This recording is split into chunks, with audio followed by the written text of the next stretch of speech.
Hi, my name is Jenny and I'm the founder of Doggy Bites. We teach cooking classes all around Austin so people can learn how to make their own dog treats. And in doing so, we raise money for animal charities like Austin Pets Alive. Thank you so much for tuning in with us so we can learn how to make Grrravioli for your pups. And that's grr as in grr, the sound a dog makes, and grr as in they're great, because our dogs love these. So in prepping for this, I tried to find some ingredients that were pretty easy to locate in some of the picked over supermarkets right now. These should be pretty easy to find. I've gone to several different supermarkets to double check and make sure that these are pretty easy. And hopefully these are some staples that you'll have in the pantry normally. So our first thing that we're going to need is 1.5 cups of whole wheat flour. If you can't find whole wheat flour, not a problem. You can take oats and blend them in a blender until it gets to a fine powder like this, and use that as flour. You can also use brown rice flour. I just don't like to use white, bleached, unbleached, all-purpose flour because this adds a little bit more nutritional value to your dog's treats. We're also going to need an egg, a little bit of olive oil, some baking powder to help fluff up your dough, and a little bit of water. Now, that's pretty much all you're going to need for the dough.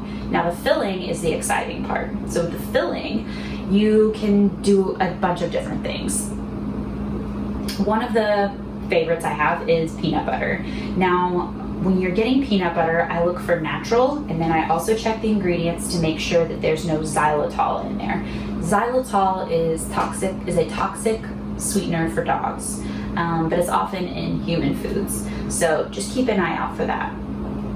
Another filling is just straight up cheddar cheese for obvious reasons. Dogs love cheese, we love cheese. Cheese is great. And then finally, canned chicken. That's pretty easy to find as well, and that's a really great addition to this. Now we can mix and match, do each pocket individually. We could do a chicken cheese, we could do a peanut butter chicken. Any of those combinations would make your dog very happy. Some other ideas I've had in the past for this filling are canned pumpkin, not pumpkin pie filling, but just regular canned pumpkin. If you want to peel an apple and dice it up and take the core out, apple is really good inside this as well. Bacon, if you want to boil chicken or turkey or something like that, just make sure you're not going to season it with onion or garlic, because those are toxic to dogs as well. Those are the ingredients we're going to need, and we're going to need a few tools as well. So grab a rolling pin. We're going to use this to roll out our dough so that we can cut shapes in it. You're also going to need a knife, and that's to cut those shapes. You could also use cookie cutters or a pizza slicer, but I'm using a knife today. Grab a fork, and that's going to be to crimp the edges of your ravioli. And then, of course, just a regular spatula. Before you get started, make sure you have preheated your oven to 350 and line a baking sheet with parchment paper, so once we have everything prepped, we're ready to go. And finally, take some sort of hand towel like this and just drape it over your shoulder, because it really gives you that look of like a legitimate chef. So everybody got all their stuff together? Awesome, let's get started.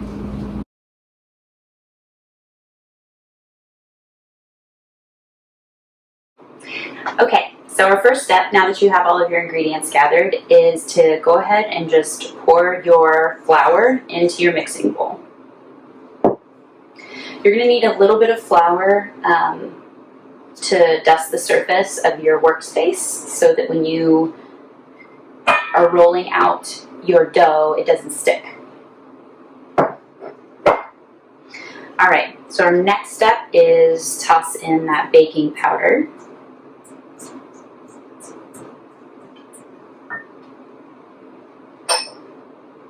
I'm going to add an egg. And I always like to crack my eggs on the countertop because that, I have found, makes it less likely that I'm going to get eggshells in my bowl. And go ahead and get that nice and mixed together.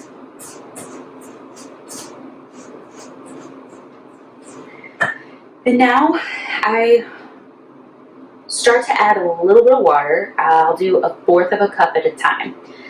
So depending on the type of flour you're using, you will have different needs for water. So that's why I like to add it just a little bit at a time.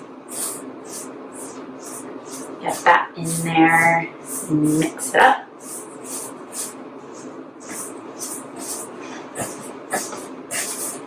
All right, so mine looks like this, so I still need to keep adding some water. Now, you're really not going to know how much liquid you need until you get in there with your hands and get in there and start incorporating it. Because that's going to help break up some clumps of moisture and just get everything nice and mixed together.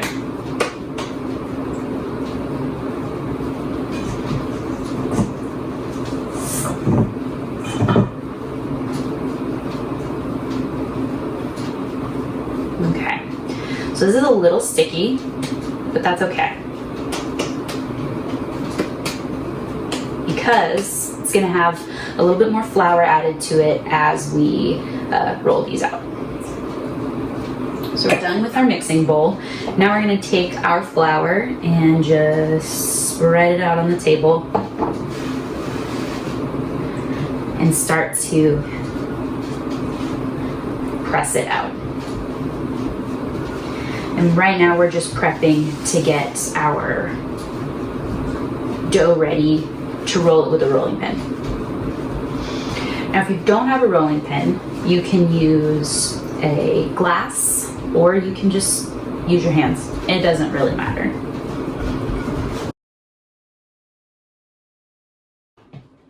So we're done with our rolling pin for now.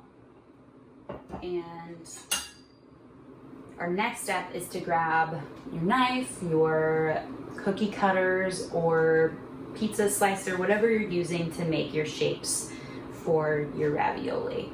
So I'm just gonna take this and slice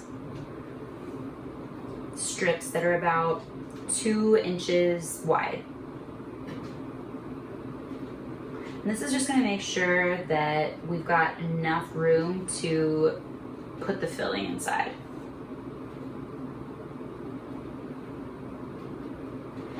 As you're cutting your shapes, you can just start making a remnant ball on the side so you can keep making them. Or you can use that to freeze and make treats later.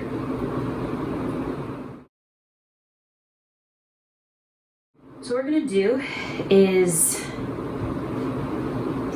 fill these with our filling. So when I said that these were all the tools you needed before, I forgot a very important tool, and that is a spoon. We're gonna use that to put our peanut butter inside.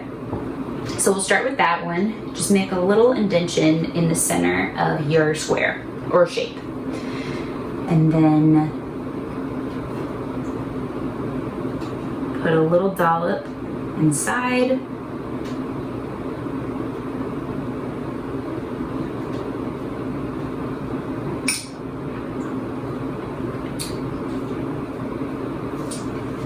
Yes, very good.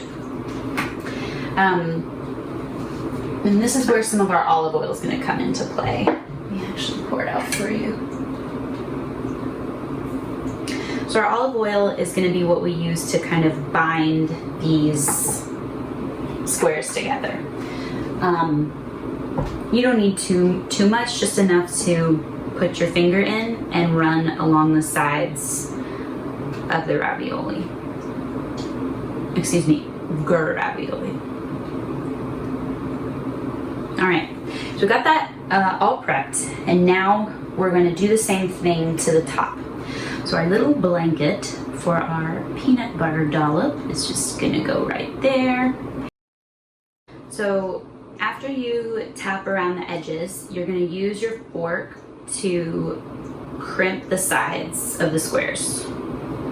And that's going to just help seal it all together so the filling won't run out when it's put in the oven.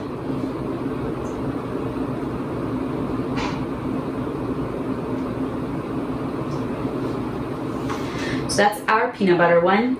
Now let's do the same thing for our cheese.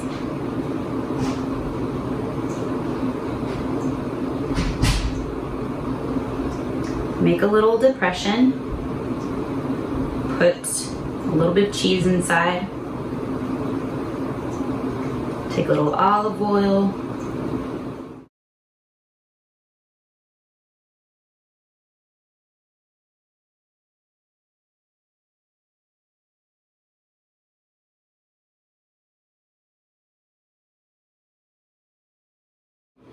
now because this has a different filling on the inside, I'm just going to make a quick little mark with my fork so I can tell the difference when I pull them out.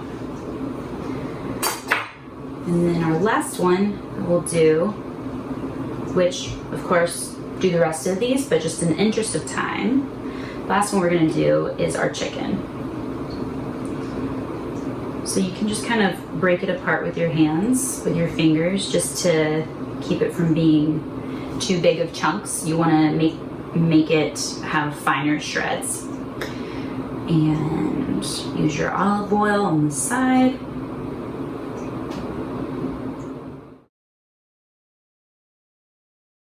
All right. Now what I usually do at the very end of all of this is I like to trim these squares so they are more uniform. And using your knife to do this, it really helps seal it. Just another little step to seal those edges.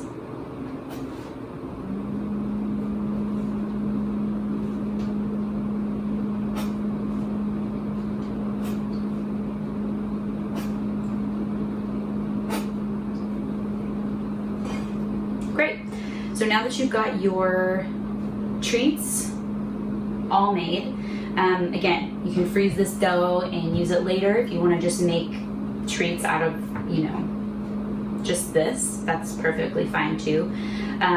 But yeah, so you're just going to take these, put them on your parchment paper, and throw them in the oven for about 20 minutes at 350, and you'll take a peek then and see if they're golden brown.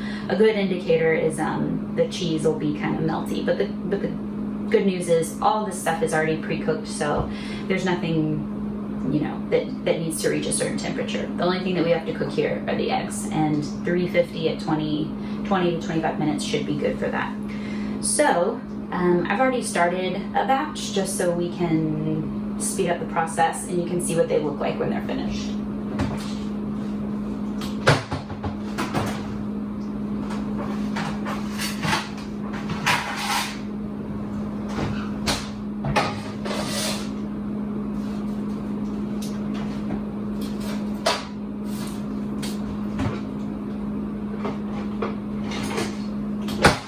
So I'll get these out on a plate and show you what they look like up close. There you have it. That's all it takes to make your own dog treats. Thank you so much for joining me. I hope that you had a great time. I know that I did. Please follow us on Facebook or Instagram at DoggyBitesATX to see more pictures of treats or learn about any other upcoming classes. So stay safe out there, and thanks again.